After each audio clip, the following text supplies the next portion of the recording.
Bueno, muy buenas tardes. Hoy les traigo la presentación sobre,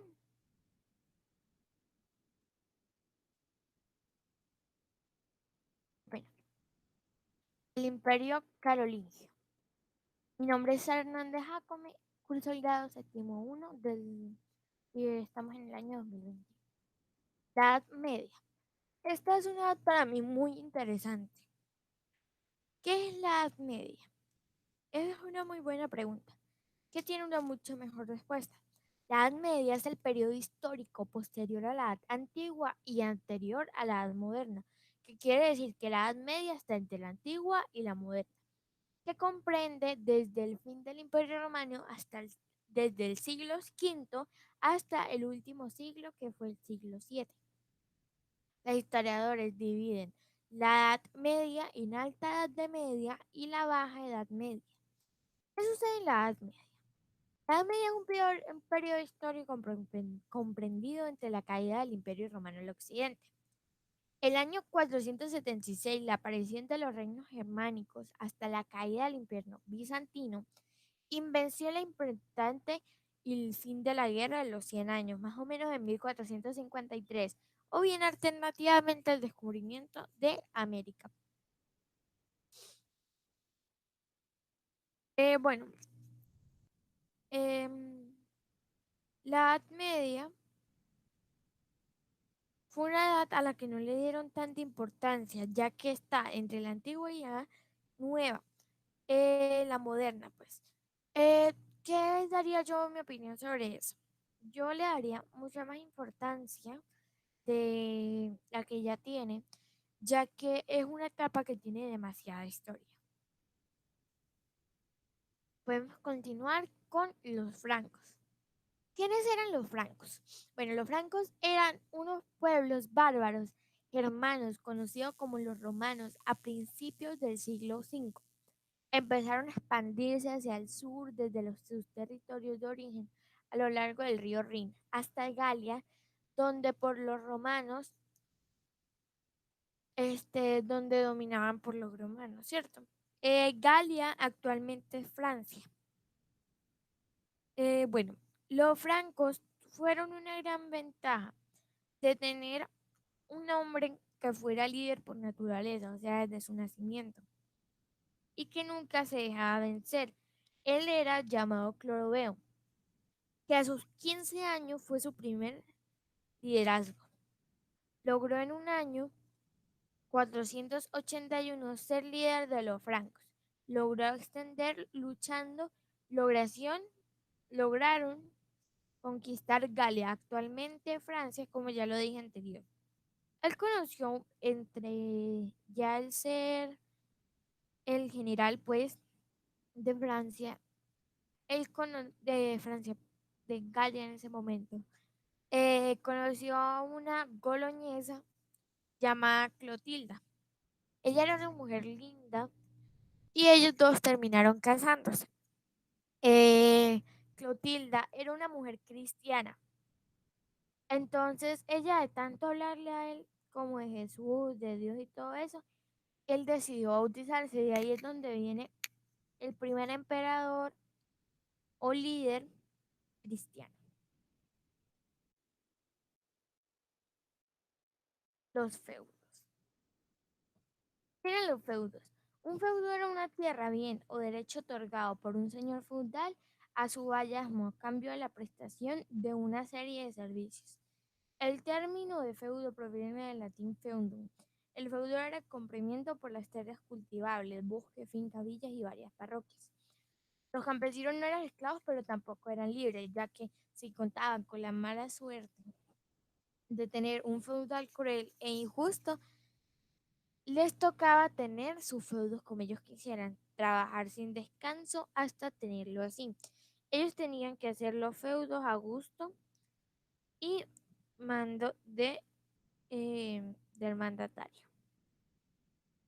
Ahí podemos ver unas imágenes cómo eran los feudos.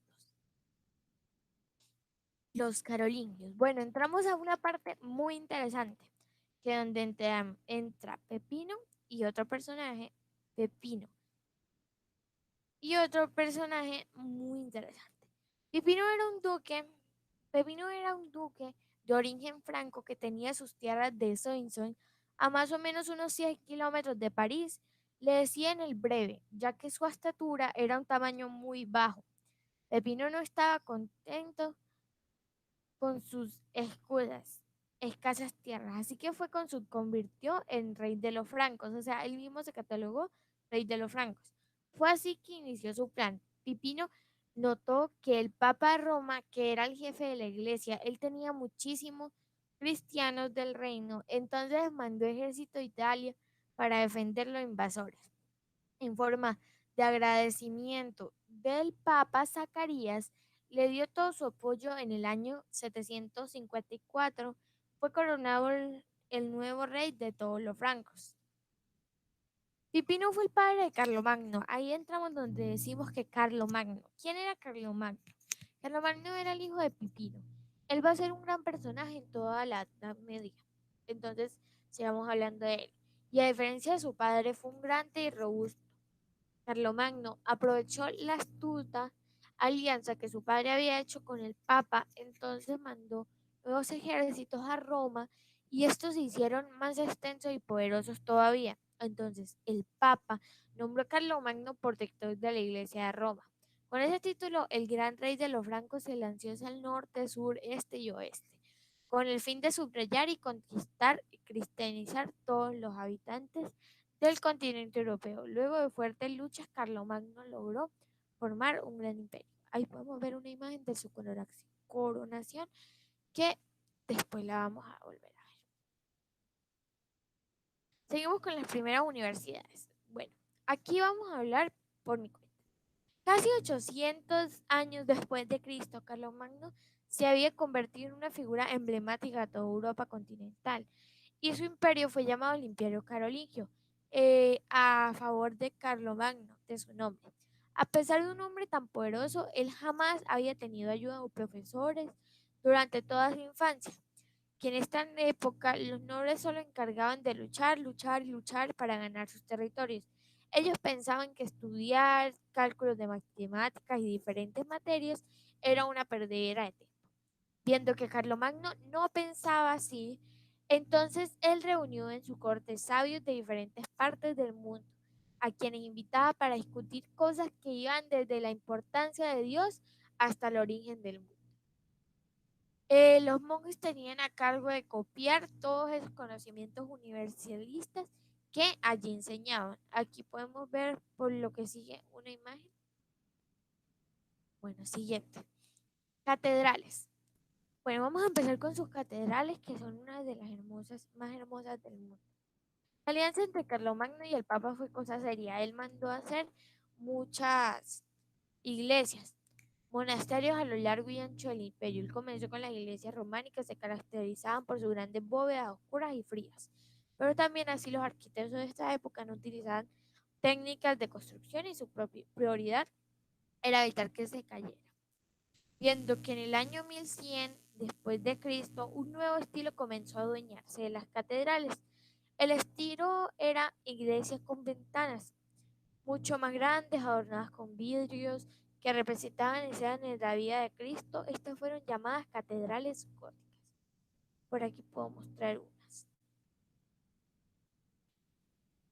Seguimos con la coronación de Carlomagno. Si no están mal, ¿se acuerdan que yo les dije unas 5 diapositivas o 3 diapositivas antes? Que esto lo íbamos a ver más adelante.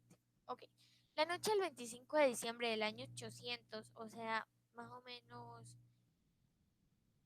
en Navidad, ¿cierto? Carlomagno, el rey de los francos, fue coronado emperador romano por el Papa León III en la Catedral de San Pedro, convirtiéndose en uno de los soberanos más poderosos de su tiempo. Carlomagno él reinó aproximadamente desde 743 hasta 814, que él había partido a Roma en noviembre del 799. Algo así fue su coronación. Preguntas. A mí me gustaría como interactuar con ustedes, ¿cierto? Entonces, ¿qué es lo que vamos a hacer? ¿Te hubiese gustado vivir en la Edad Media? Si tú hubieras gobernado, ¿qué cambiarías y por qué lo cambiarías? ¿En qué edad hubieses preferido nacer? Ya sea de edad antigua, edad media o edad moderna. Y bueno, muchas gracias por toda su atención y por ver este video.